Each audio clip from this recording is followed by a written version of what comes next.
Christmas రోజు Christians visit చేయడానికి రాజకీయ నాయకులు సాధారణంగా వస్తుంటారు కదన్నా. వాళ్ళు వచ్చినప్పుడు వాక్యాన్ని ఆపి వాళ్ళకు టైం ఇవ్వడం ఎంతవరకు కరెక్ట్ అన్న?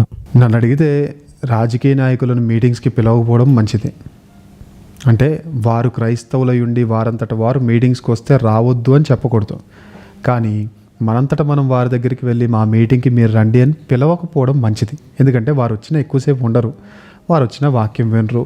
పైగా వాక్యం చెప్తుంటే మధ్యలో వాక్యాన్ని ఆపేసి రాజకీయ నాయకుల స్పీచ్కి టైం ఇస్తారు.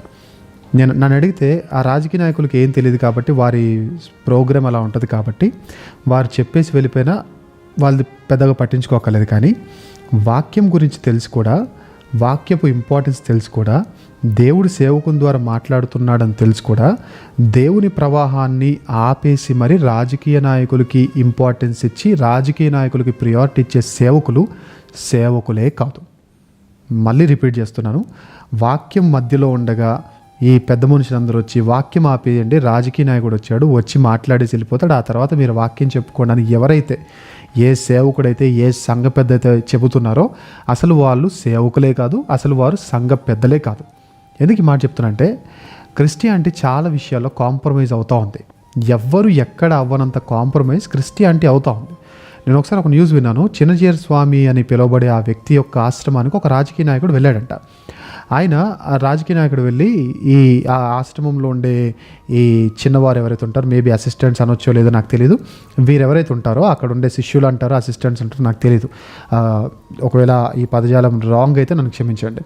అయితే ఈ అసిస్టెంట్స్ దగ్గరకు, శిష్యుల దగ్గరకు వచ్చి నేను వచ్చానని చెప్పండి అన్నప్పుడు వాళ్ళు వెళ్ళి చెప్పి తిరిగి వచ్చి మళ్ళా రాజకీయ నాయకుని చెప్పిన మాట ఏంటంటే, స్వామీజీ పూజలో ఉన్నాడు, 2 గంటల తర్వాత వస్తాడంట, బయట వెయిట్ చేయమన్నాడు అని చెప్పారంట. ఆ రాజకీయ నాయకుడు స్వామీజీని కలవడానికి వచ్చిన ఆయన 2 గంటలు వెయిట్ చేసి చిన్నజీయర్ స్వామి గారిని కలిసి వెళ్ళిపోయారు. అదే ప్లేస్లో మన పాస్టర్స్ ఉంటే ఏం చేస్తారు? ప్రేయర్ మధ్యలో ఆపేసి రాజకీయ నాయకుడికి ఫస్ట్ ఇంపార్టెన్స్ ఇస్తారు.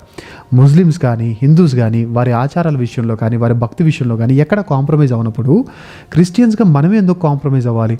పాటలు ఆపించేసి రాజకీయ నాయకుడికి టైం ఇవ్వడం ఏంటి? వాక్యం ఆపించేసి రాజకీయ నాయకుడికి టైం ఇవ్వడం ఏంటి? స్ట్రిక్ట్గా చెప్పండి సార్, మేము అలా ఇవ్వకూడదు, అలా ఇస్తే మాకు ప్రాబ్లమే, మీకు ప్రాబ్లమే, చెప్పండి. అలా హిందూస్ దగ్గర కాంప్రమైజ్ అవ్వట్లేదు, ముస్లిమ్స్ దగ్గర కాంప్రమైజ్ అవ్వట్లేదు, మనం ఎందుకు తలకెక్కించుకుంటున్నాం? అలా రాజకీయ నాయకులు మనం అవమానిస్తున్నామా? లేదు.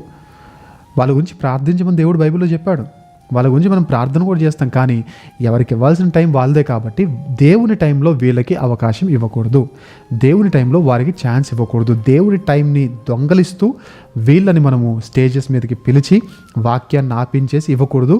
అయినా మేము ఇస్తాము అంటే మీరు సేవకులే కాదు, మీరు సంఘ పెద్దలే కాదు, ఇలాంటి వారు మీరు రాజకీయ పార్టీలోకి వెళ్ళిపోండి. క్రిస్టియన్ మీటింగ్స్ మాత్రం అసలు రావద్దు, క్రిస్టియన్ మీటింగ్స్ మాత్రం అసలు పెట్టొద్దు. క్రిస్టియన్ మీటింగ్స్కి రాజకీయ నాయకులు పిలవద్దు, పిలిచినా కానీ వాక్యం సమయాన్ని దొంగలించవద్దు.